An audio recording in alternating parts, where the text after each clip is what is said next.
Mateo capítulo 5, versículo 13 al versículo 16. Dice así la palabra del Señor. Vosotros sois la sal de la tierra, pero si la sal se desvaneciere, ¿con qué será salada?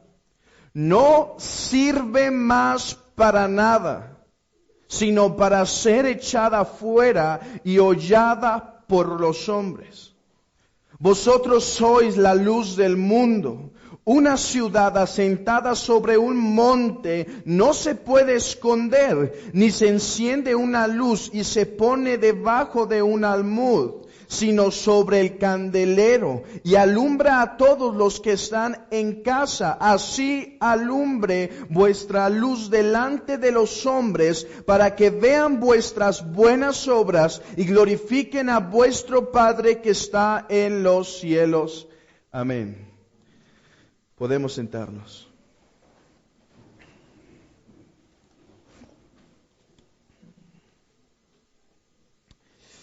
Pues hermanos, hemos pasado la introducción del Sermón del Monte, las bienaventuranzas. Y estas nos han hablado de las realidades espirituales, de las características internas que se reflejan externamente de aquel que ha nacido de Dios.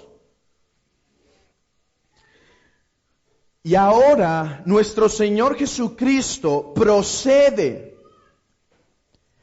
a aplicar y a enseñar cómo estas realidades en una persona en particular se reflejan a los de su alrededor.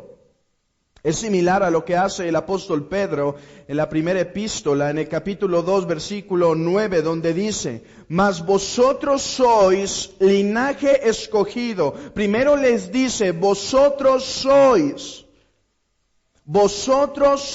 linaje escogido, real sacerdocio, nación santa, pueblo adquirido por Dios. Y después en la parte B del versículo dice, para que anunciéis las virtudes de aquel que os llamó de las tinieblas a su luz admirable. El apóstol Pedro primero declara lo que los cristianos son, lo que los cristianos poseen, lo que han sido hechos por la gracia de Dios. La posición que tienen espiritualmente hablando. Y después dice el apóstol, y estas realidades internas son para que anunciéis las virtudes de aquel que os llamó de las tinieblas a su luz admirable. De una manera similar tenemos la estructura en Mateo capítulo 5. Habiéndonos dicho lo que los cristianos son, ahora nos dice cómo afecta esto nuestro entorno. Así que no se puede ser cristiano a escondidas. No se puede ser cristiano a escondidas. Las realidades que el hombre nacido de Dios tiene internamente, indudablemente se llegarán a manifestar. Y yo creo que la enseñanza general del versículo 13 al versículo 16 podría resumirse como la relación que los cristianos tienen con el mundo. La relación que los cristianos tienen con el mundo.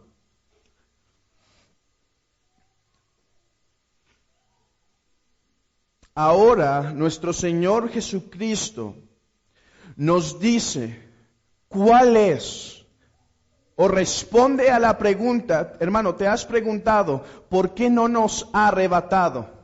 ¿Por qué no deja que el mundo siga avanzando El propósito es que su iglesia y como creyentes sigamos manifestando las virtudes del Dios admirable para gloria del Padre, como dice al final del versículo 16. Y glorifiquen a vuestro Padre que está en los cielos. Una razón por la cual el Señor no lleva a su iglesia, hay otras razones, pero en nuestro texto, la razón principal por la cual el Señor, cuando salva a un creyente, no lo arrebata a su presencia inmediata, es que para que a través de él los hombres glorifiquen al Padre por ver sus buenas obras. Es la promesa que dice Ezequiel, que las naciones aceptarán, que las naciones confesarán que el Dios del cristianismo es diferente a los otros dioses, porque este tiene la capacidad, este Dios, Jehová de los ejércitos, tiene el poder suficiente, no solo para cambiar externamente al hombre, sino en la cosa más profunda del hombre, su corazón.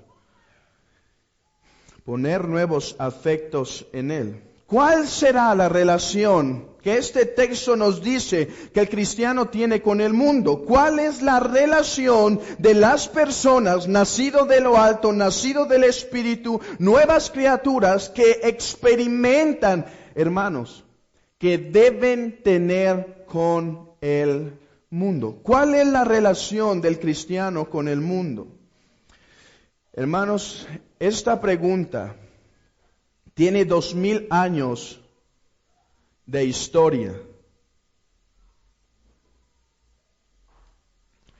Bueno, si no es que hablamos desde el Antiguo Testamento, los verdaderos cristianos de Israel, diríamos que tienen más de 4000 quizá, desde que el hombre ha existido en una tierra caída después de Adán.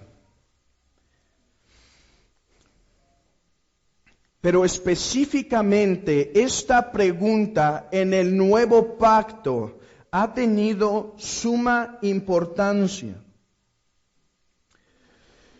Y quiero aclarar algo antes que comencemos. Hay algo atacándome.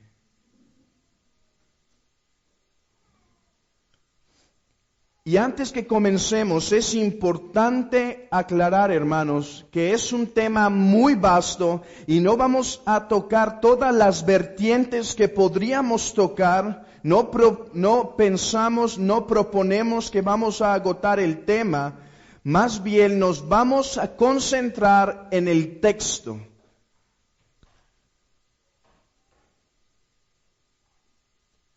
Y bueno, hay la manera más sencilla que creo que podemos proceder, es haciendo dos preguntas principales al texto. La diferencia, ¿cuál es la diferencia entre el cristiano y el mundo? Y nuestro segundo punto será la relación entre el cristiano y el mundo. En primer lugar, la diferencia del cristiano con el mundo.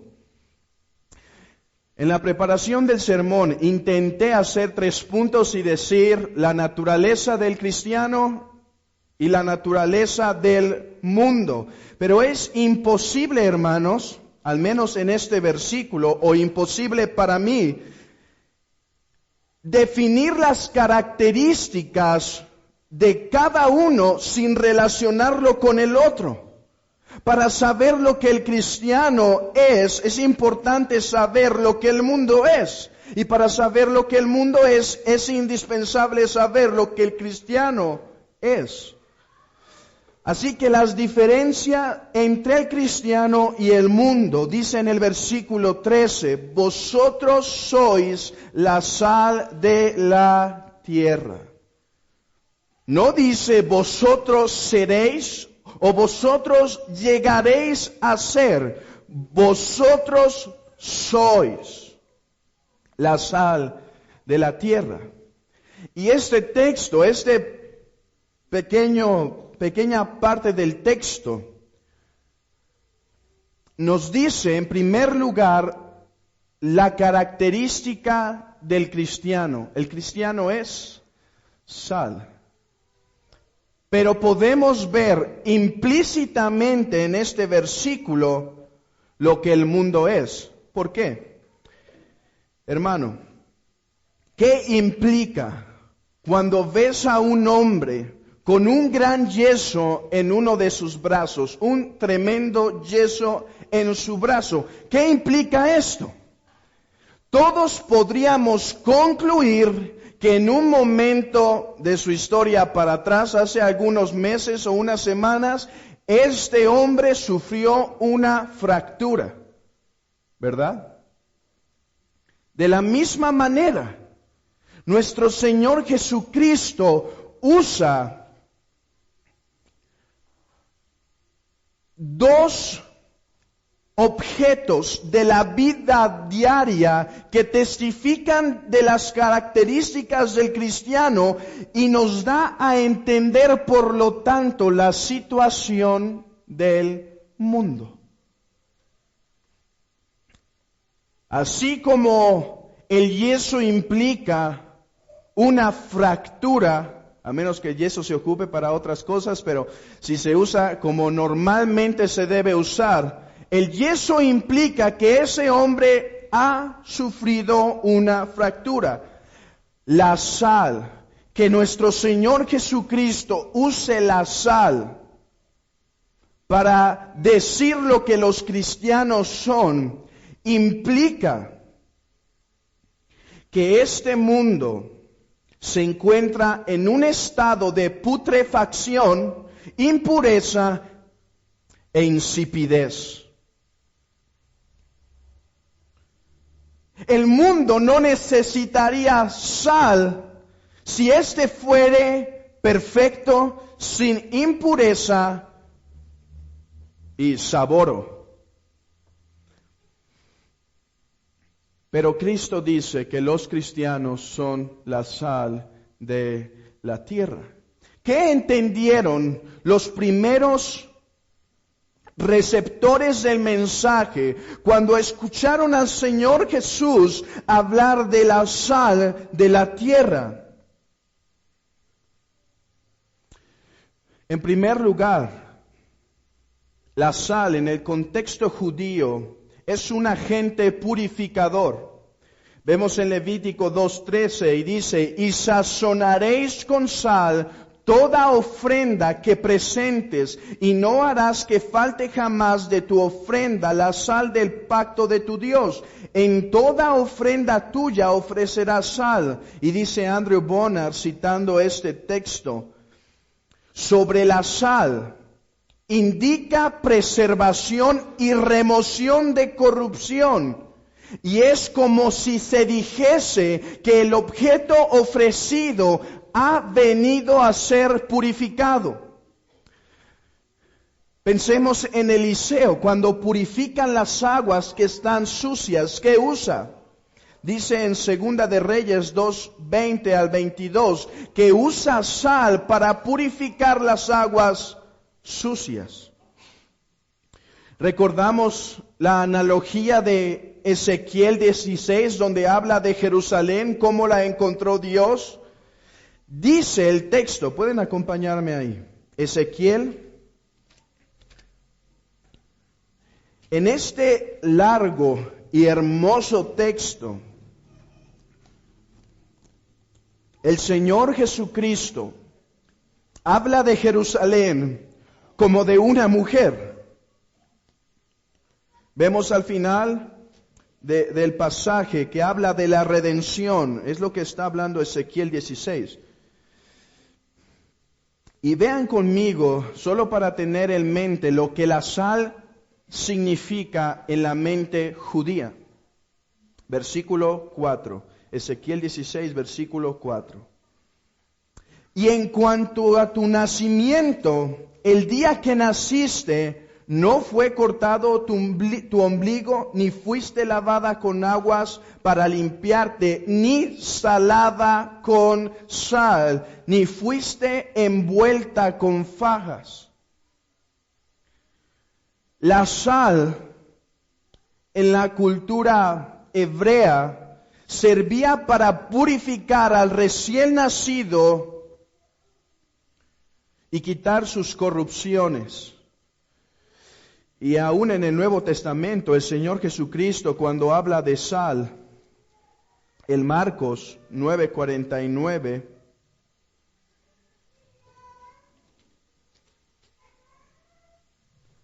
dice, porque todos serán salados con fuego, y todo sacrificio será salado con sal. La sal, por lo tanto, tenía el objeto de purificar lo que era ofrecido, de purificar a los bebés recién nacidos. Por lo tanto, una de las cosas que nuestro Señor implicaba al decir que los cristianos son sal en este mundo, quería por lo tanto enseñar también que este mundo se encuentra sin purificación, o sea, se encuentra infectado. Vayan conmigo a Efesios.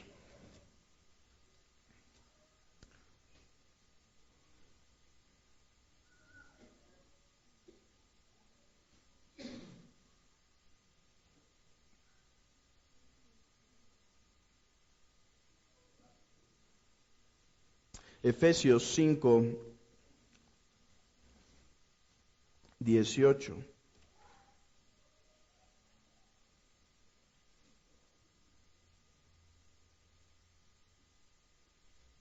No, perdón, es 4:18.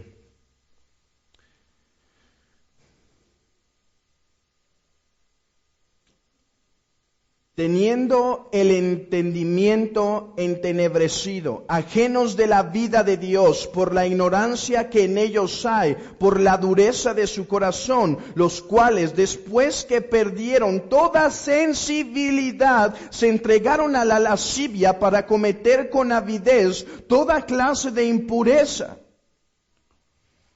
Y dice en Romanos 1:21, el estado en que el mundo se encuentra. Pues habiendo conocido a Dios, no le glorificaron como a Dios, ni le dieron gracias, sino que se envanecieron en sus razonamientos, y su necio corazón fue entenebrecido. Profesando ser sabios, se hicieron necios, y cambiaron la gloria del Dios incorruptible en semejanza de imagen de hombre corruptible, de aves, de cuadrúpedos y de reptiles, por lo cual también Dios los entregó a la inmundicia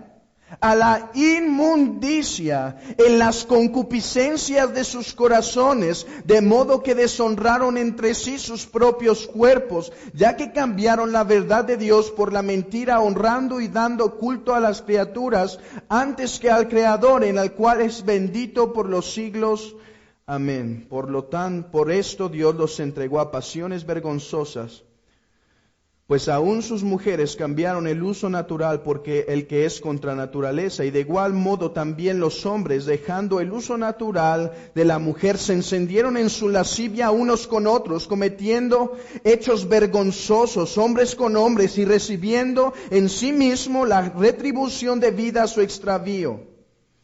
Y bueno, el texto continúa. Pero hay algo claro que podemos ver acerca del mundo. La sal en el mundo es un agente purificador de un mundo que se encuentra en putrefacción. Hermanos, es importante que como cristianos tengamos una cosmovisión correcta de lo que Dios dice acerca del mundo, que veamos el mundo como Dios lo ve. Dijo Martin Lloyd Jones, mostrar optimismo ante el mundo no es sino antibíblico. Eso fue lo que pasó en el siglo, la esperanza del mundo del siglo XIX era el siglo XX, y los filósofos pusieron todas sus expectativas que si el hombre alcanzaba un entendimiento mayor, todos los problemas se solucionarían. Pero el hombre, vez tras vez en la historia, se ha dado cuenta que sus mejores esfuerzos para cambiar y mejorar y purificar al mundo no son sino vanos. Hermanos, este es el mensaje de la Biblia, que la psicología es basura para cambiar al mundo. El mundo no va a cambiar a través de unos hombres estudiosos. Lo más que ha alcanzado el psicólogo es describir y analizar la situación problemática del hombre, pero hasta ahí. Dan sus opiniones, pero todas se vuelven inútiles. Y piensa en cualquier opinión de hombre para mejorar al mundo, cualquiera que ésta sea. Es impresionante, por lo tanto, ver que iglesias sustituyan el consejo de la palabra para dar unas clases de psicología a sus miembros.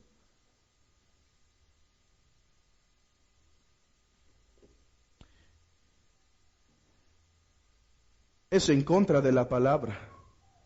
El texto dice, si queremos pensar acertadamente acerca del mundo, es que éste se encuentra en un estado de putrefacción de tal manera que si no se arrepienten y vienen a la luz del Dios admirable, su contaminación irá creciendo. No importa qué métodos traten de poner para poner barreras, el mundo seguirá caminando a una corrupción mayor.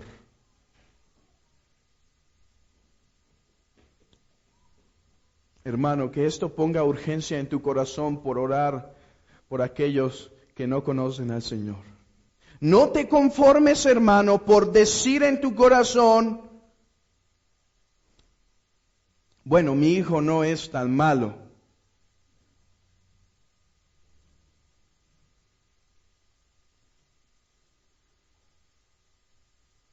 Que pongas ciertos límites en tu casa es bíblico y es correcto, pero debes urgir a tus hijos a ir al Señor, porque habrá un momento en que estos límites a una edad adulta puedan ser insuficientes para gobernar el monstruo de pecado que ellos cargan.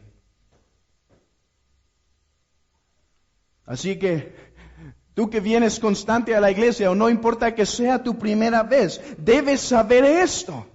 No estás en una mejor posición que el borracho o drogadicto. No estás en una mejor posición que el adúltero.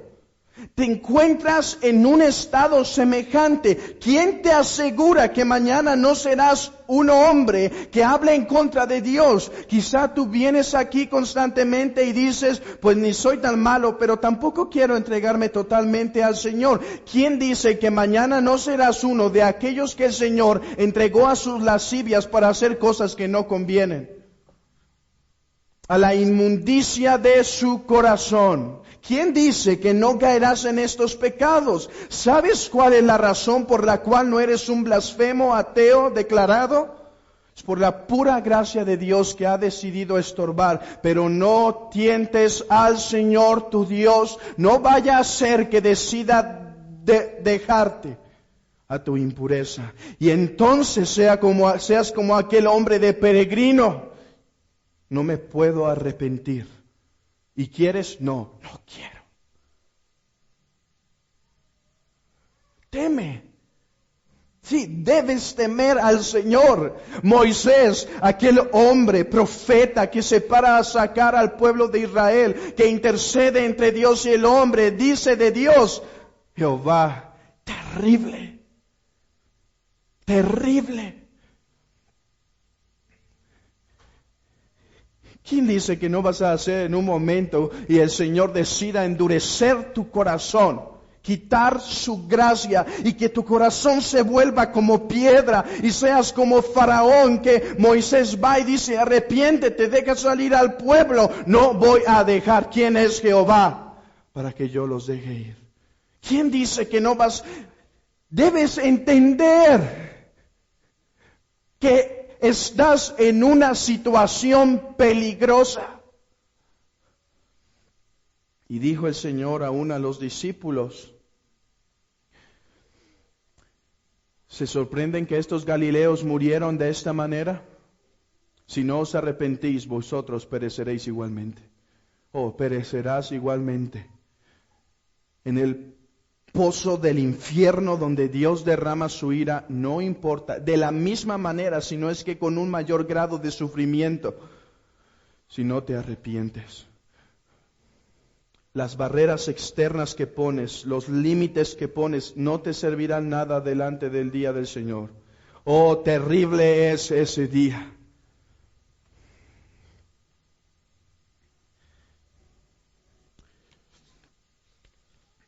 Y el cristiano es sal en este mundo impuro. Además, la sal en el mundo hebreo servía como un conservador. Hermanos, pues no necesitamos mucho estudio para saber que ellos no tenían refrigeradores y congeladores y todas las bendiciones que podemos gozar hoy en día en cuanto a al desarrollo. Así que la sal servía para que, habiendo obtenido pescado o carne, las bacterias que en sí mismo tenía la carne fueran eliminadas y la carne preservada por medio de la sal. Esta mataba las bacterias que poseía y las mantenía en buen estado.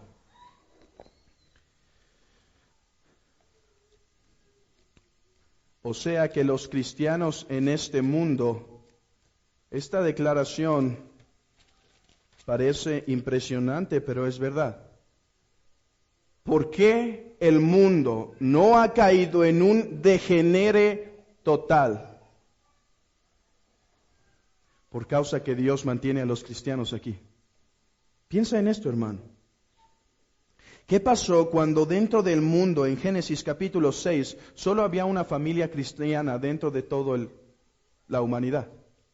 Dice el texto, y se corrompió la tierra delante de Dios, y estaba la tierra llena de violencia.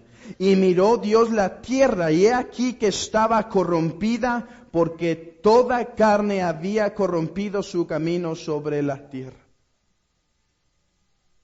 Los cristianos aún sirven como un preservador para que esta tierra no llegue a descomponerse más. Está putrefacta, pero para que no se descomponga más. Piensa en esto, hermano. Sodoma. ¿Cuántas familias había en Sodoma y Gomorra? Pues no sé si la familia entera era cristiana. Dios manda un juicio sobre la mujer. Pero podríamos decir con certeza que al menos Lot era cristiano. Dice en Pedro que era el justo Lot. ¿Y qué pasó con la ciudad? Su pecado colmó al Señor. Ha llenado la ira, el vaso de la ira de Dios.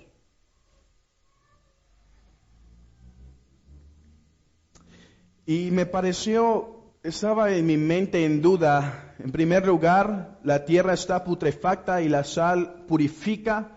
En segundo lugar, esta tierra, gracias a los cristianos, no permite que llegue a una corrupción mayor porque sirve como un conservador. Pero hemos dicho que también la sal habla de sabor. Y mientras estudiaba el texto me pareció curioso ver que la mayoría de los comentaristas incluyen esto. Y meditando decir, ¿Qué tiene que ver el sabor de la sal en la mente judía en este mundo?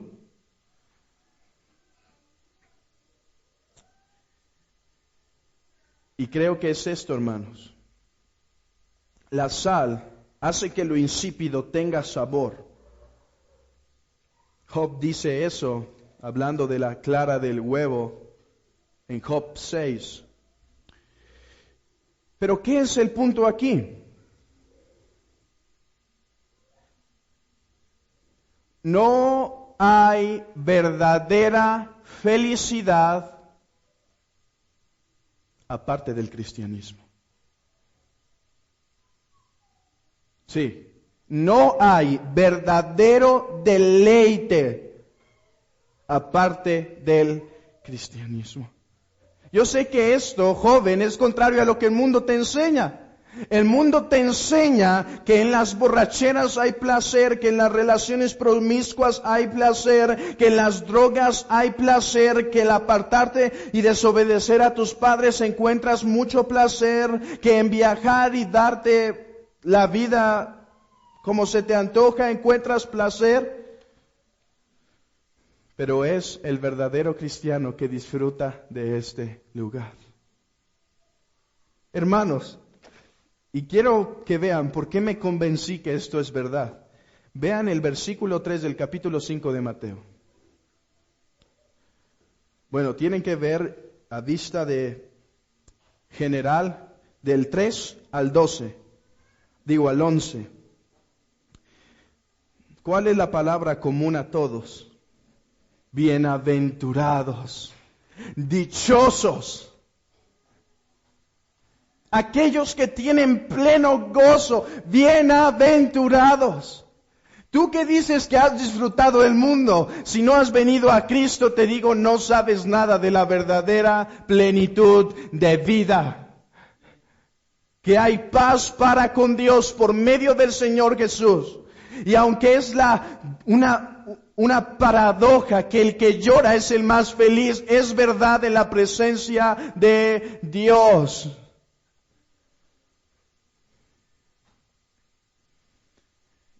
Y no quiero caer para nada en el evangelio de la prosperidad.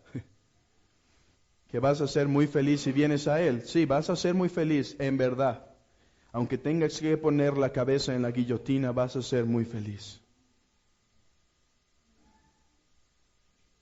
Dichosos. Dichosos.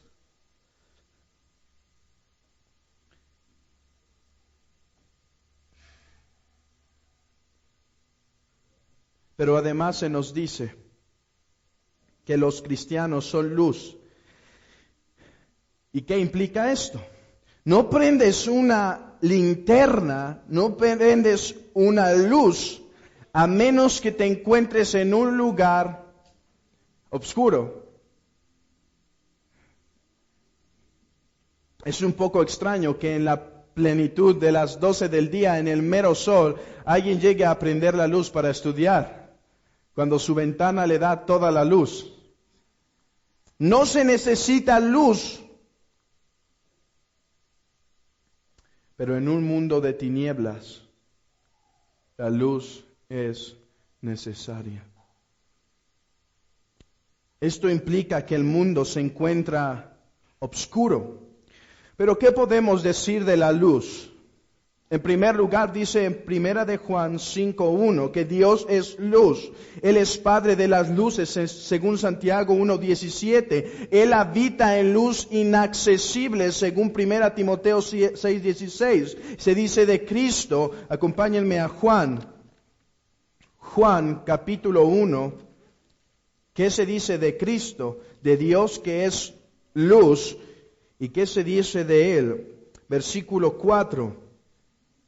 En Él estaba la vida, y la vida era la luz de los hombres. La luz en las tinieblas resplandece, y las tinieblas no prevalecieron contra ella. Versículo 9. Aquella luz verdadera que alumbra a todos los hombres venía a este mundo. Capítulo 8, versículo 12.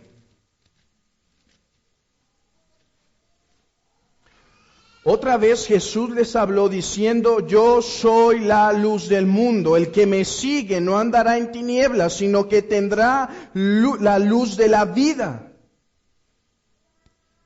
9:5.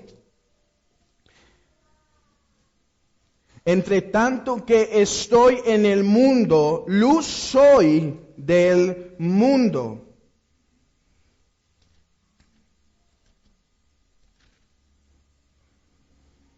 12:46. Yo la luz he venido al mundo para que todo aquel que cree en mí no permanezca en tinieblas. Así que Dios es luz, Jesucristo al ser Dios es luz y al venir al mundo fue luz en las tinieblas. Los cristianos, en virtud de la unión que gozan con Cristo, pueden reflejar la luz. Pero pensemos un poco más acerca de esto. Podemos decir que este mundo se encuentra en tinieblas. ¿Y qué significa esto? Efesios 5:11. Y no participes en las obras infructuosas de las tinieblas, sino más bien reprenderlas. Colosenses 1:13. El cual nos ha librado de la potestad de las tinieblas y trasladado al reino de su amado Hijo. Los cristianos, habiendo habitado en tinieblas, han sido trasladados a la luz del Dios admirable y ahora no solo se encuentran en un estado de iluminación, sino por causa de estar unidos a Cristo y este ser luz en sí mismo y nosotros como la vid unidos a Él, nosotros reflejamos esta luz. La palabra dice que alumbra el camino, por lo tanto el mundo se encuentra ignorante de la palabra de verdad. El mundo no conoce el mensaje del Evangelio porque según 2 Corintios capítulo 4, el Evangelio resplandece así como en las tinieblas, en el principio Dios mandó que existiese la luz. Así el Evangelio es el poder de Dios para alumbrar a los hombres que se encuentran en plena ceguera y obscuridad. El mundo, por lo tanto, no conoce a Dios porque Dios es luz y el mundo no conoce a Jesucristo porque todo aquel que en Él cree no permanece en las tinieblas. Así que este mundo se encuentra en una ceguera total.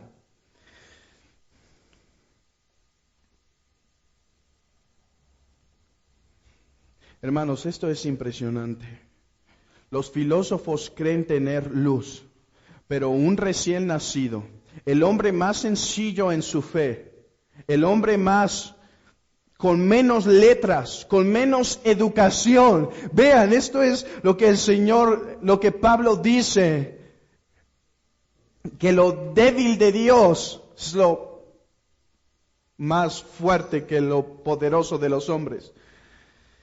Los filósofos más educados no pueden comparar su luz con aquel cristiano más sencillo en cuanto a su educación. Pueden estudiar años, pero un gadareno, pero un Pedro del vulgo y sin letras llega a tener más verdad de la condición del mundo que lo que un filósofo que se ha llevado 50 años desarrollar sus teorías posee. Eso es increíble. Y hermanos, puedes comprobarlo. Si alguien de aquí en su vida pasada fue al psicólogo, pueden comprobarlo. Pueden ir 100 veces. Y sí, te va a atender bonito en su oficina con clima. pero jamás va a atacar el problema. Pero el hombre que no tiene estudio, puede ir un hombre con una vida destrozada, con una vida complicada, con una vida enredadísima y venir a preguntar, ¿qué debo hacer? Mi familia está así, he destruido mi casa totalmente, mi trabajo ha venido abajo. ¿Qué debo hacer? Y ese hombre sin educación puede decir, el problema en tu vida es tu pecado, es tu maldad, es tu corazón de tinieblas. Y si no vienes a la luz para que tus tinieblas sean reprendidas, para que sean amonestadas, jamás cambiará. Hermanos, vean cuánta revelación recibe el creyente. Porque lo necio del mundo escogió Dios para humillar a los sabios del mundo. Tú que te encuentras en una vida pero complicada, que no has venido a Cristo, es muy fácil saber por qué. Porque amas tu pecado y no quieres venir a la luz. Ven a la luz. Sométete al Señor, ríndete ante su poder, reconoce que Él es Señor de señores, Rey de reyes y que tu vida debe estar sujeta a su mano, que esclavos de Él somos.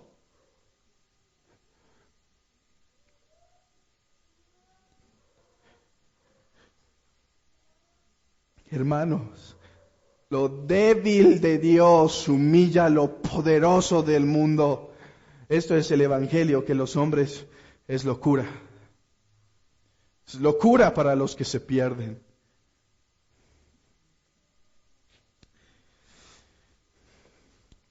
Ahora, dice en la oración intercesora en Juan 17,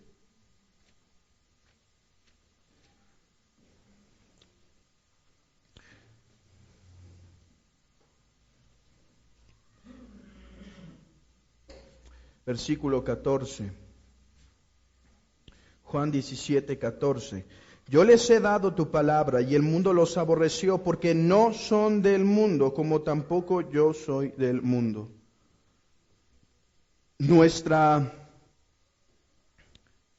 La razón por la cual el creyente es peregrino en el mundo es porque al estar unido con su Señor, que no es de este mundo, se encuentra por lo tanto como peregrino. Hermanos, ¿qué es? Espero que haya quedado claro antes de continuar algo. Nuestro primer punto es la diferencia entre el cristiano y el mundo. Nuestro objetivo al llegar hasta aquí ha sido que veamos que el cristiano es diferente al mundo. No es un poquito diferente, es radicalmente distinto. Totalmente distinto. Uno que parece alienígena de aquí. Y dice el Señor Jesús, porque no son del mundo. ¿Y qué tanto del mundo no somos? Como tampoco yo soy del mundo. Hermanos, ¿Cristo era de este mundo? No. Los creyentes al estar en Él son igual de alienígenas, quiero decir, que Él.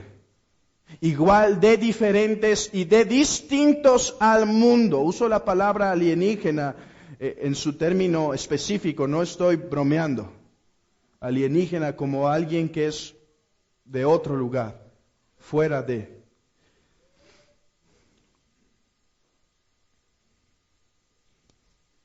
Pero te preguntarás, o sea que nos debemos poner túnicas blancas y empezar a ser diferentes para que el mundo reconozca que no somos de aquí. O sea que nos estás invitando a ir a una iglesia católica y ponerme en medio de la iglesia y cuando el Papa, el sacerdote diga que te inclines, yo me quede bien parado. O sea que me estás pidiendo que me ponga de acuerdo con mi iglesia a que nos vistamos de un mismo color para que seamos identificables. No. Entonces, ¿cuál es la diferencia del cristiano y el mundo? Ok. Versículo 3 al versículo 12 de Mateo capítulo 5.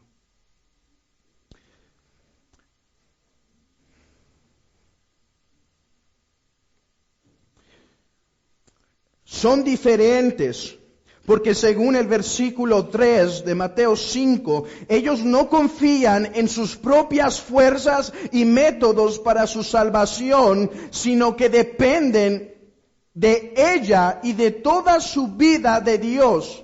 Ellos no se deleitan en el pecado, ellos lloran por él, según el versículo 4. No se complacen con los que lo practican, se duelen al ver su condición. Ellos no son obstinados en hacer su voluntad, sino que se someten en todas cosas a la voluntad de Dios, aunque muchas veces su voluntad vaya en contra de nuestros deseos, pero reconocen que Dios es el sabio Dios que busca el bien para él y por lo tanto decide someterse a su señorío sin levantar palabra. Ellos tienen hambre y sed de justicia, no de las cosas del mundo, y al mundo le parece locura que ellos no corran en ese desenfreno. Dice Pedro, a los gentiles parece locura que vosotros no corráis en el mismo tipo de disolución. ¿Qué es diferente en el mundo? En el cristiano y el mundo, que los afectos de este cristiano han sido totalmente transformados. Tiene hambre y sed de santidad, quiere parecerse más a su maestro que lo que se parece a este mundo. Es triste ver que algunas iglesias, aún algunas que se llaman reformadas, hacen conferencias para enseñar a las mujeres cómo pueden vestirse a la moda, cómo pueden parecerse un poquito al mundo, con las cosas del mundo, y hacen pasarelas en las conferencias para enseñar a la mujer. No, el creyente, la mujer, sí pide consejo de saber cómo vestirse, pero busca a las ancianas de su iglesia para pedir consejo. Ella no se quiere parecer al mundo.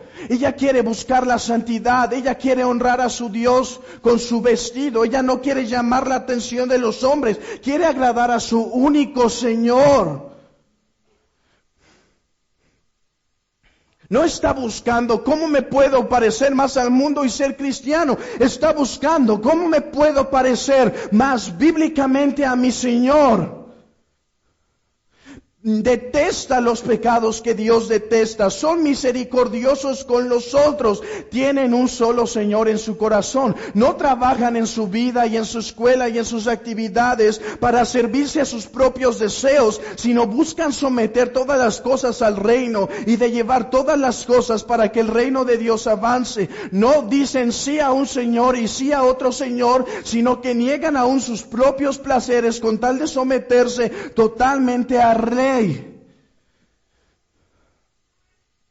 Ellos buscan la paz aunque son perseguidos y rechazados. Hermanos, esto es cristianismo. Esa es la imagen misma, hermanos, de Mateo 3 al 12. Cristo se describe a sí mismo siendo la imagen del Dios admirable. Y como dice Efesios capítulo 5 versículo 1, que seamos imitadores de Dios. Que sigamos a Cristo. Déjame hacer una pregunta. No quiero avanzar sin hacer esta pregunta. ¿Eso te describe a ti? Yo sé que no de manera perfecta, yo sé que también luchamos, pero ¿esto te describe?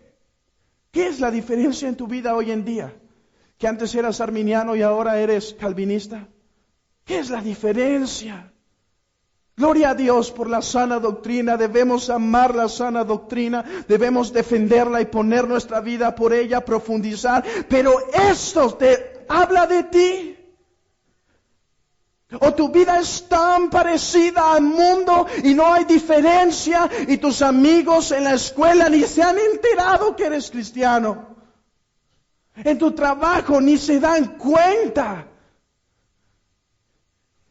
¿Se ha dado cuenta, hermana, la mujer que te ayuda en la casa, si es que alguien te ayuda, que ordenas aún diferente que los otros con los que trabaja?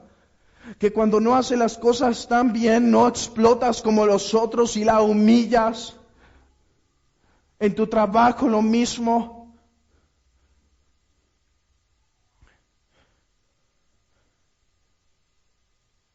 Hermanos, debemos tomar este texto y doblar nuestras rodillas y pedir al Señor que esto sea una realidad.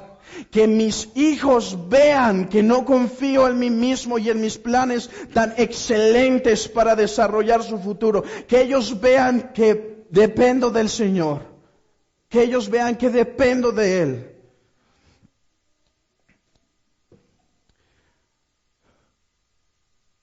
Olvido el nombre de una biografía que acabo de leer. Creo, no voy a decir el nombre porque me voy a equivocar.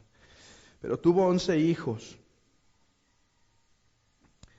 8 de ellos dedicados al Señor, las 3 mujeres, siervas de ministros, sus nietos, la mayoría de ellos, no sé si todos salvos, pero no peleados con la iglesia. Hermanos, yo sé, la salvación no depende del hombre, pero ¿sabes por qué muchos hijos están rebeldes al Evangelio? Porque los padres han lastimado el corazón de sus hijos al decir que creen y tener una cara en la iglesia y tener otra cara totalmente diferente en toda la semana.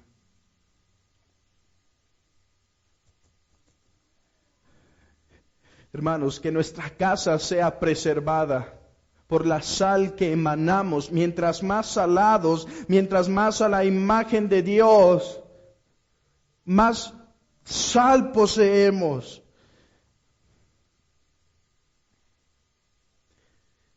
Pero si la sal se desvaneciere, ¿qué significa eso? Cuando la sal empieza a ser diferente, empieza a ser más semejante al mundo, la sal empieza a perder su sabor, su poder.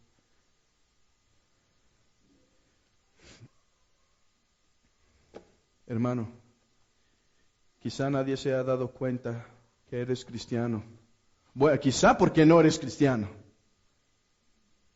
O quizá porque te has adoptado mucho a ellos. Hermanos, escudriñemos nuestros caminos, dice el texto, y volvamos a Jehová. Todos, hoy en día, todos quieren citar puritanos.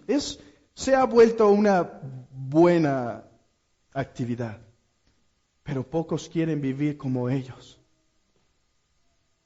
Hombres más mundanos hombres, citando a puritanos. Algunos deberían,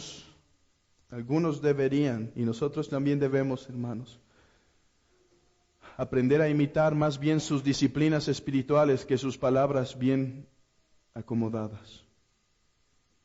No es suficiente. No es suficiente. Y habiendo visto en primer lugar que la iglesia es diferente al mundo, que el cristiano, hermano, la primera cosa que debemos entender de nuestra relación de la iglesia con el mundo es que estos son opuestos. Opuestos. La sal purifica, el mundo se está echando a perder. Son opuestos. Y como quiero recalcar, no por ser otra cosa, hacer cosas descabelladas para llamar la atención de que somos cristianos, sino al parecernos al Señor Jesús. Joven, no te engañes que eres cristiano. No te engañes que eres cristiano. tus deseos del mundo tienen una raíz, es que aún perteneces a Él.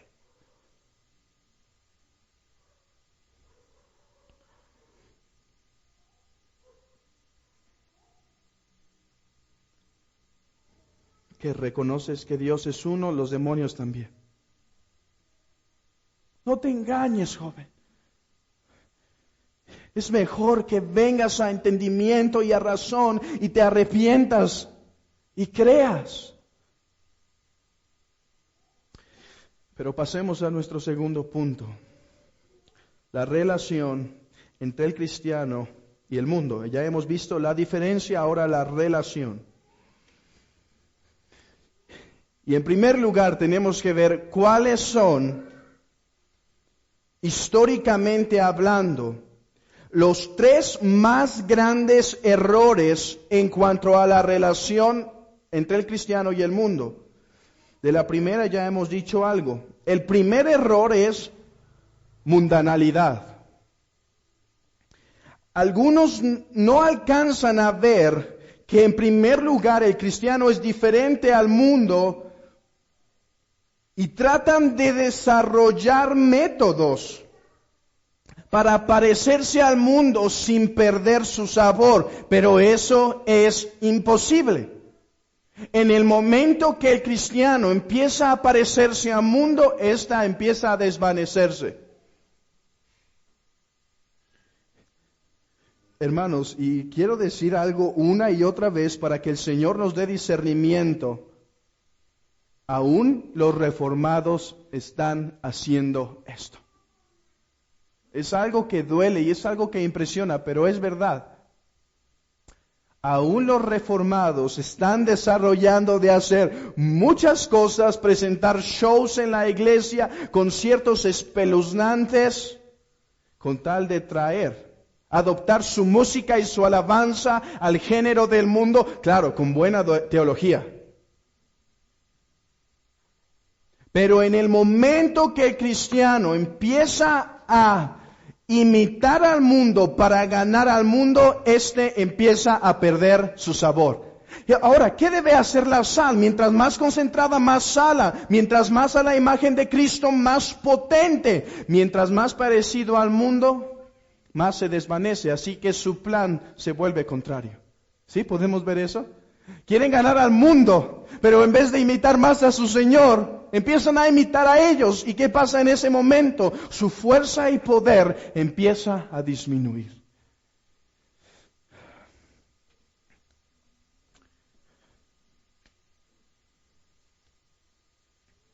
Un texto muy citado, pero poco aplicado. Y que el Señor nos ayude como iglesia, hermanos. Sí, veamos que hay algunos calvinistas que están cayendo en estos errores, pero principalmente permitamos que esto aplique en tu vida privada y como iglesia, a esta iglesia, nuestra iglesia, que nuestra iglesia sale Guadalajara en putrefacción. Así que hermanos, os ruego por las misericordias de Dios que presentéis vuestros cuerpos en sacrificio vivo, santo, agradable a Dios, que es vuestro culto racional. No os conforméis a este siglo hermanos, podemos ver, no os conforméis, no se amolden a este siglo, sino transformaos. ¿Cómo? Por medio de la renovación de vuestro entendimiento, para que comprobéis cuál sea la buena voluntad de Dios, agradable y perfecta. ¿Cómo ganar al mundo? ¿Cómo la iglesia debe ganar al mundo? Imitando a su Señor, siendo santa, siendo diferente al mundo. Hubo otro error. Durante la iglesia temprana hubo un hombre que se convirtió. Su nombre fue Constantino. A partir de ahí, la iglesia empezó a sufrir un monstruo mayor, un problema mayor que el que habían estado experimentando ya por muchos años, la persecución. Pero ahora con Constantino enfrentan un problema mayor. ¿Cuál es? que él agarra y cristianiza, tiene el propósito de cristianizar al mundo. Él, a diferencia de otros emperadores, observa que en vez de luchar contra el cristianismo, se iba a aliar con él para alcanzar a gobernar de mejor manera. Y aparte del sincretismo que se da de la unión de otras iglesias, de diferentes religiones, el cristianismo empieza a sentir comodidad. Y se empieza a adaptar a las diferentes circunstancias y oportunidades que tenía, y algún sector del cristianismo empieza a perder su sabor. Y bueno, la mundanalidad de la iglesia no es algo que empezó Constantino y ahí se quedó. Hasta hoy en día es algo que la iglesia siempre debe estar discerniendo. Pero esto produjo que otro sector del cristianismo dijera: no está bien que el cristiano no sufra, el cristiano debe sufrir. Por lo tanto, se aislaron de la sociedad para poner, a causa que ya no había persecución, para poner sus cuerpos en situaciones extremas con tal de sufrir.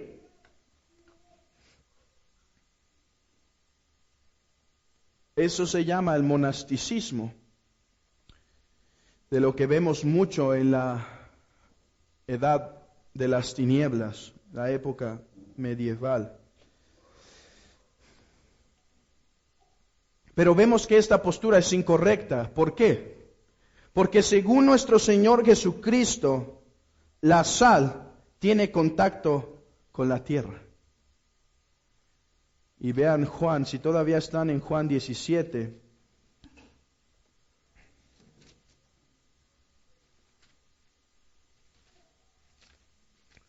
Juan 17. No ruego, versículo 15, no ruego que los quites del mundo, sino que los guardes del mal.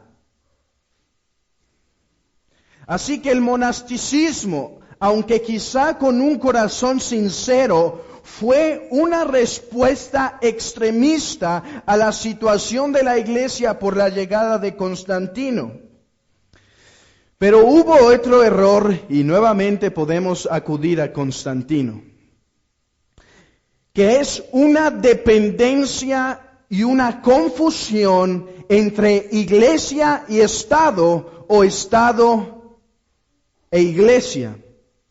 Con Constantino, el gobierno, el régimen, empezó a tener autoridad sobre las iglesias. A la dependencia de iglesia y Estado es lo que hoy en día conocemos como el papismo.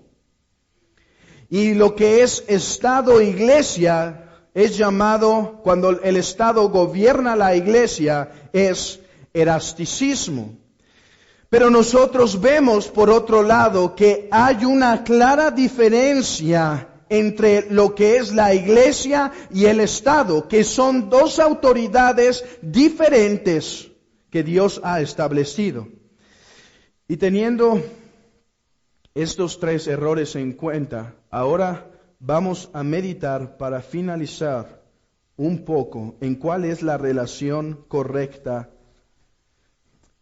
de la iglesia, del cristiano con el mundo. Hermanos, ¿y quién es el mejor ejemplo para esto sino el Señor Jesús? Acompáñenme a Hebreos. Este ejemplo lo tomo de Albert Martin. Hebreos 7.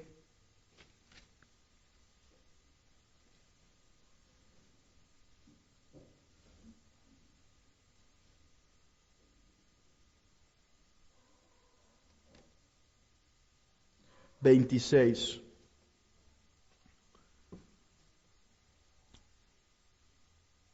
Porque tal sumo sacerdote nos convenía, santo, inocente, sin mancha, apartado de los pecadores y hecho más sublime que los cielos. ¿Cómo era nuestro Señor?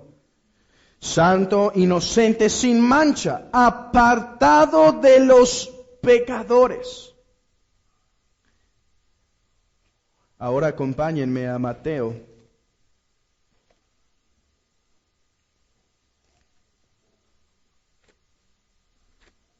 Mateo 11.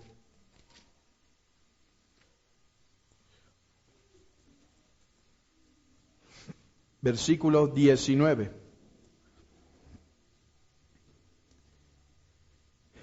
Vino el Hijo del Hombre, que come y bebe, y dicen, he aquí un hombre comilón y bebedor de vino, amigo de publicanos y de pecadores, pero la sabiduría es justificada por sus hijos.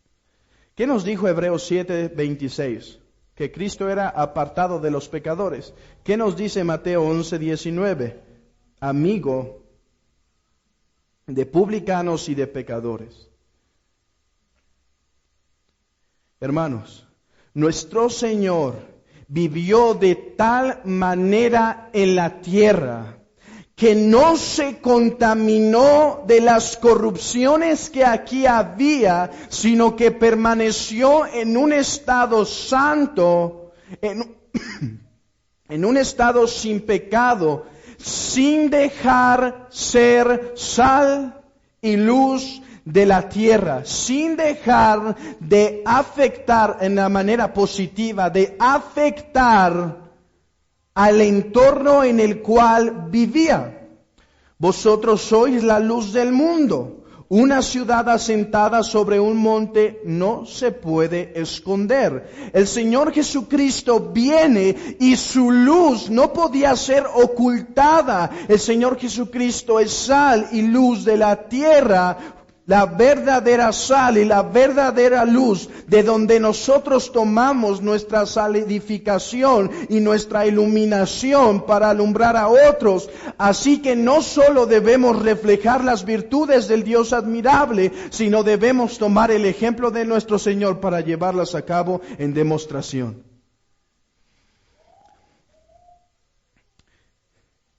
Hermanos,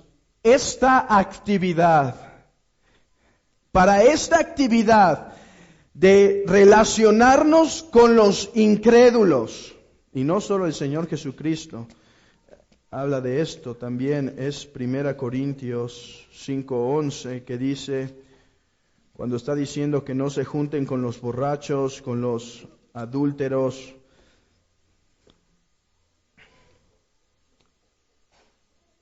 dice en versículo 9, os he escrito por carta que no os juntéis con los fornicarios, no solamente con los fornicarios de este mundo, o con los avaros, o con los ladrones, o con los idólatras, pues en tal caso, no absolutamente con los fornicarios, dice, porque en tal caso sería necesario salir del mundo. Más bien os escribí para que no juntéis con ninguno que llamándose hermano fuere fornicario o avaro, idólatra o malediciente o borracho o ladrón, con el tal ni aún comáis.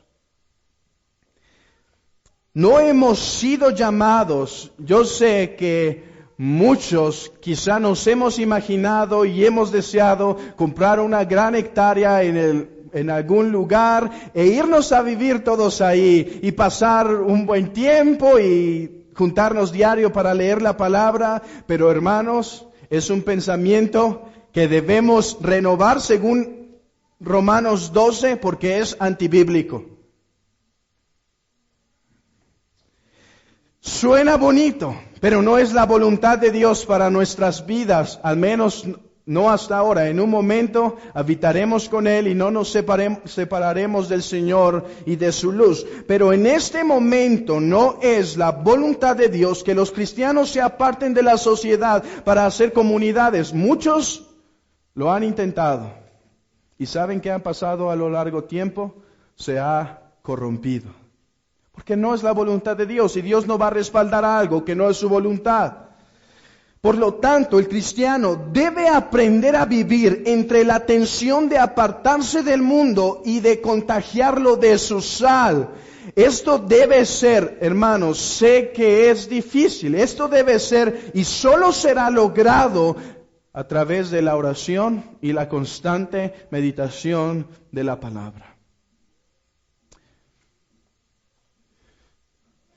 Calvino decía que él no podía alimentar a su iglesia a menos que él comiera primero del Señor, y así como la mamá pollo o mamá pájaro mastica primero para después dar, solamente así podría alimentar su congregación. Y creo que es lo mismo en cuanto a estar con los que no son creyentes. El cristiano necesita inundarse de la palabra, inundarse de la oración, pero es necesario, hermanos, que no nos apartemos y dejemos sin testimonio del Evangelio a aquellos que se encuentran en tinieblas. Y hermanos, miren que hay una relación importante entre la sal. La mayoría de las Biblias dividen esos dos textos. Si lo ven, tiene un título arriba y después otro. Pero creo que existe una relación orgánica importante.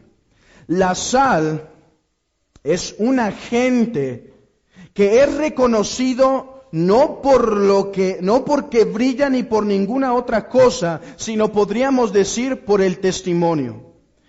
Alguien llega a un lugar y su testimonio y la luz de Cristo y la sal de Cristo empieza a reflejarse. ¿Y qué en cuanto a la luz? La luz nos habla que el Evangelio es luz, que Cristo es luz, que la palabra es luz. Parece que lo primero que el cristiano llega a pasar con él cuando se planta en algún lugar es reflejar cierta sal que después testifica su mensaje que da luz. Así empezó el Señor Jesucristo. Hermanos, Él vivió 30 años antes de empezar a predicar. 30 años dando testimonio de tal manera que nadie le podía acusar de pecado. Y empieza: el reino de Dios ha llegado. Parece algo orgánico. No estoy diciendo que primero tienes que dar testimonio para evangelizar. Puedes evangelizar aunque sea la primera vez que conozcas a alguien. Pero estas dos cosas deben ir juntas. No puede una testificar lo contrario de la otra.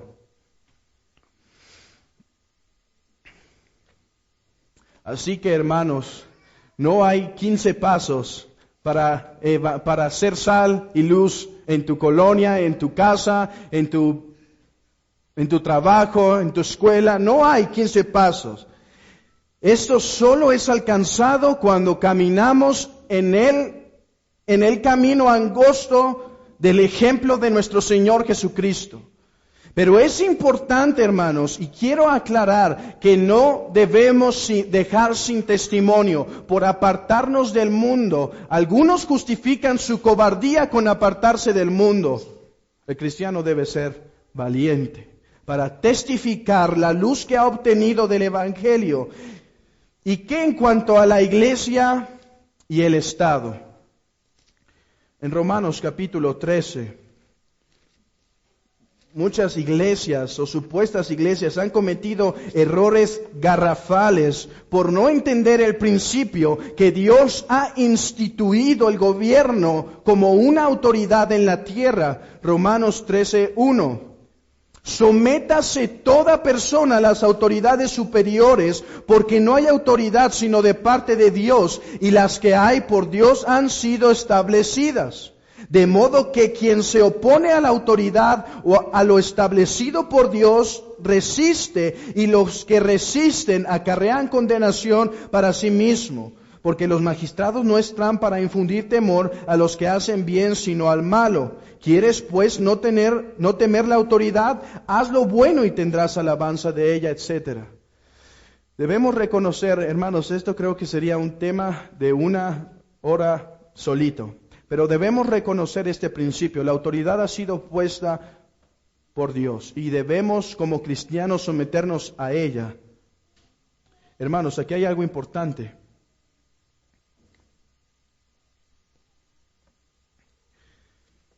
Los romanos estaban a punto, si no es que ya estaban en persecución cuando esto pasó. Y sométase, no hagas guerra, no levantes un estado en contra de tu país, no seas el dirigente de las guerrillas internas, no te halles quemando carros en las calles para ponerte en contra del aborto. Hermanos, algunos tienen buenos fines, sí, no contra el aborto, pero los desarrollan de tal manera que pecan contra el Señor. Vamos a defender que no maten a los niños, no contra el aborto, y ahí van los cristianos. ¿Cómo los cristianos afectan el Estado? Y tenemos que decir esto por causa de algunas enseñanzas incorrectas que se están infundiendo. ¿Cómo se relaciona el cristiano con la política? Debemos decir indirectamente. Las armas de nuestra milicia no son carnales, no son terrenales, sino son poderosas en Dios para destrucción de fortalezas. La iglesia y como cristianos no estamos llamados a hacer política con el propósito de ganar mayor sector. Esto no quiere decir que la iglesia esté en contra del Estado, sino que la iglesia enseña a sus miembros a cómo vivir santa, justa y piadosamente y a cómo conducirse. Y esto tampoco implica que algún cristiano no pudiera llegar a tener cierto puesto en algún lugar de la política, pero al menos en nuestro país creo que es casi imposible llegar ahí sin necesidad de sobornos, sin necesidad de mentiras, sin necesidad de hacer cosas que pecan contra el Señor. Pero si pensamos que hay un lugar en este planeta donde se puede entrar a la política de manera justa y piadosa, creo que es permitido. Pero el cristiano no está llamado a cristianizar el mundo por medio de la espada. El que se encuentra en esa autoridad debe fungir buscando la paz y la justicia de los hombres sin imponer una religión o castigar por el falta de cumplimiento de esta. Timoteo dice que oremos por nuestras autoridades. Y esto se justifica porque cuando olvido el nombre de que el Señor hace un milagro y era de legiones, comandante de legiones, olvido el nombre, centurión. No le dice el Señor que se salga y ellos hacían paz y justicia por medio de la espada. Y no le pide el Señor que se salga para seguirlo. No hay indicación de eso. Por lo tanto, solo quiero dejar mi posición o lo que creo que la palabra enseña bien en claro. El cristiano afecta la política directamente y el Estado indirectamente, por medio de tener un buen comportamiento. Por medio, hermanos, esto ha pasado en los avivamientos. Las comunidades son afectadas cuando un lugar llega a tener avivamiento. ¿Qué pasó en la Reforma? Pensemos en los lugares más desarrollados, Estados Unidos, Europa, ahora postcristianos, pero en un tiempo bien desarrollados. ¿Qué fueron las bases de su desarrollo? En muchos casos, la Reforma. El cristiano, al estar en un lugar, solidifica y llega a tener cierta influencia indirecta. Hermanos, quiero aclarar esto bien. El cristiano no está llamado a hacer la guerra y a convertir a los hombres por medio de la espada. Eso no es de él. Las armas de su milicia no son carnales, son espirituales. Hermanos, no podemos pararnos a hablar de diferentes políticos. Queremos ganarlos a ambos, no queremos separarnos de unos para ganar a otros. El evangelio es lo que el creyente debe predicar. ¿Cuál es el objeto principal de las armas del cristiano? El evangelio y el testimonio. Y no debemos desviarnos a esas cosas, y tenemos que decir esto porque ahora que se ha levantado una un pensamiento de que el cristiano debe involucrarse y debe estar buscando involucrarse continuamente en la política, creo que es errado. De todos modos, si tienes alguna duda, podemos hablar al final. Y quiero acabar con esto, hermanos. Que el Señor nos ayude a ser sal sin contaminarnos y a apartarnos sin ser monásticos. Pero quiero acabar con una advertencia. Dice en versículo 13: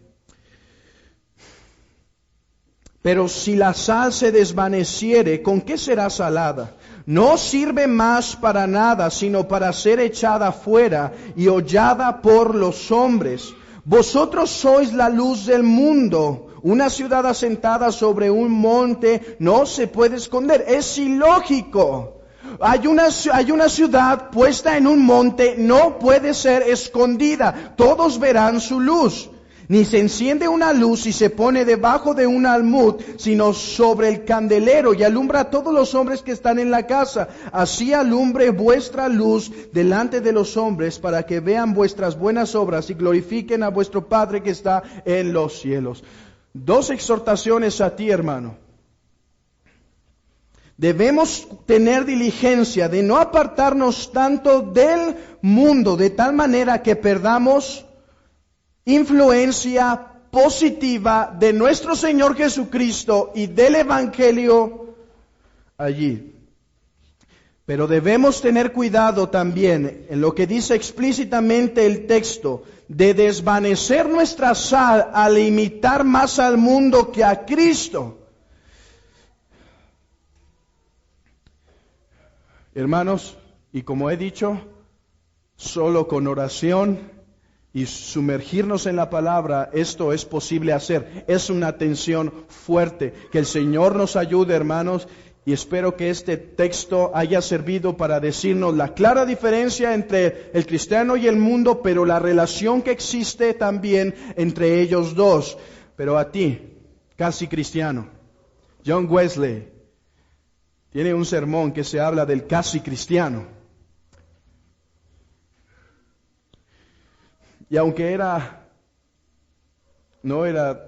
su doctrina estaba bastante errada, creo que este término llega a ser muy útil, y ese sermón creo que es útil.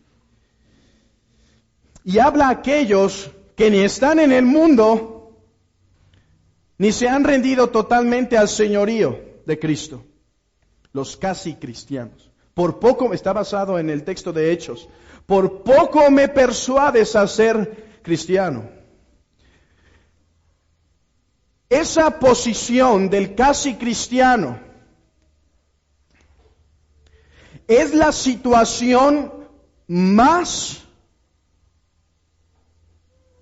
tenebrosa, más angustiante, más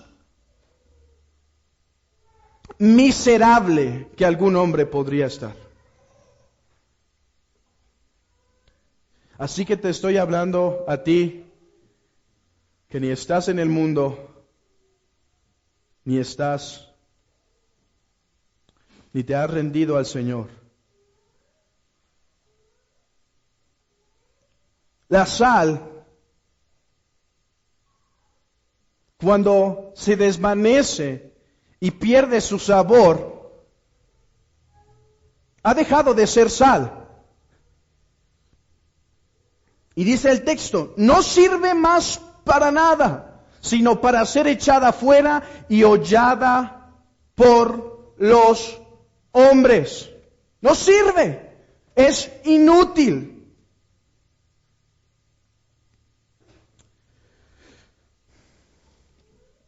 Un texto que nos dice algo semejante está en Lucas 14:34. Buena es la sal, mas si la sal se hiciere insípida, ¿con qué se sazonará? Ni para la tierra ni para el muladar es útil.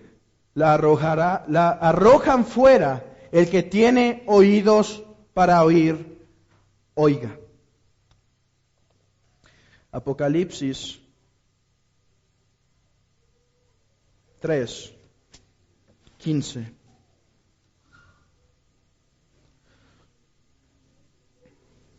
Ya conozco tus obras, que ni eres frío ni caliente.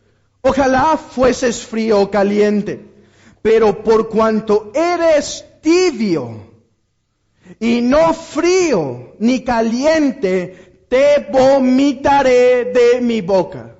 Yo sé que este texto erróneamente ha sido enseñado como si hablase de un cristiano. Creo que es una advertencia para un cristiano, pero creo que el texto habla del casi cristiano. ¿Por qué? Porque Dios no vomita a sus hijos no le dan asco, sus hijos son aceptables para Él.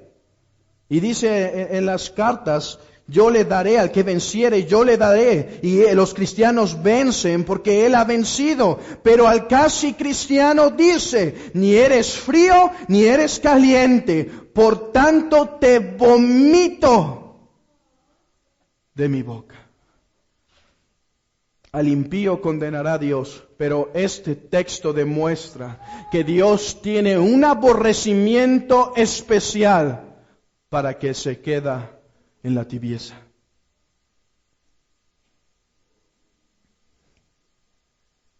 No pienses ser mejor. No pienses que tienes una mejor posición por venir a la iglesia delante de Dios. Tienes peor condenación al escuchar y el escuchar y no venirte y someterse a Él. No porque tengas una vida correcta, te vistas adecuadamente, veas prédicas toda la semana, publiques cosas en el Facebook de Dios, publiques cosas en el Twitter de Dios. No creas que porque tienes un esposo cristiano vas a tener un mejor trato en el juicio. No. Vomitará al casi cristiano de su boca, a aquel que no se decide ni una ni otra. Es impresionante, dice, ojalá fueses uno u otro, pero no en medio. Que no estés en medio. Yo te ruego que tú que sabes que te encuentras en esta posición, sal de ahí, corre de ahí, estás en riesgo. Estás en un lugar peligroso. El Señor demostrará su aborrecimiento santo. Te vomitará, no soporta. Su boca vomitará al casi cristiano. Debes entender, debes huir de la ira de Dios. Temible es ese gran día, día de aprieto, día de alboroto. Gritará allí el valiente y no habrá para él descanso. El fuego del tormento subirá al trono del Señor todos los días eternamente. Por los siglos de los siglos será. El gusano no muere, el fuego no se apaga, el sufrimiento será cesante y Él te vomitará, casi cristiano. Él te vomitará. Niños, arrepiéntanse. La cara bonita delante del Señor no le convencerá de un mejor juicio. Has pecado y lo sabes, niño. Debes venir a Él. El Señor te consumirá en su ira si no corres a su Hijo. Y tú que te pareces más al mundo, pero dices ser cristiano, ponte en un lugar seguro. Ponte en un lugar seguro. ¿Y cuál es ese lugar seguro? Atrás de Cristo, atrás de la preciosa cruz, de atrás de ese precioso manantial. Sumérgete en Él. Es capaz de sumergir a cientos, a miles, a decenas y decenas de millares. Hay suficiente en esa sangre para limpiarte de tus pecados. Ven a Él. No debes tardar, debes rendirte. Ríndete. No te trates de limpiar antes de llegar. Mientras más te limpias, más te ensucias, porque tu orgullo sigue creciendo. Debes venir a Él ya. Ven a Él en tu suciedad. Ven a Él en tu impureza. Él nos recoge sucio, pero su sangre nos limpia. Él nos recoge desnudos, pero su obra nos cubre. Debes venir ya. Joven, acuérdate de tu Creador en los días de tu juventud, antes que vengan los días malos, y podríamos decir antes que venga el día malo. Ven a Él. En Él hay plenitud de gozo, delicias a tu diestra. Las cuerdas se cayeron en lugares deleitosos. Y es deseable, creo que dice, el lugar la porción que me ha tocado. Yo te digo, no tardes en venir, porque si mueres así te va a vomitar.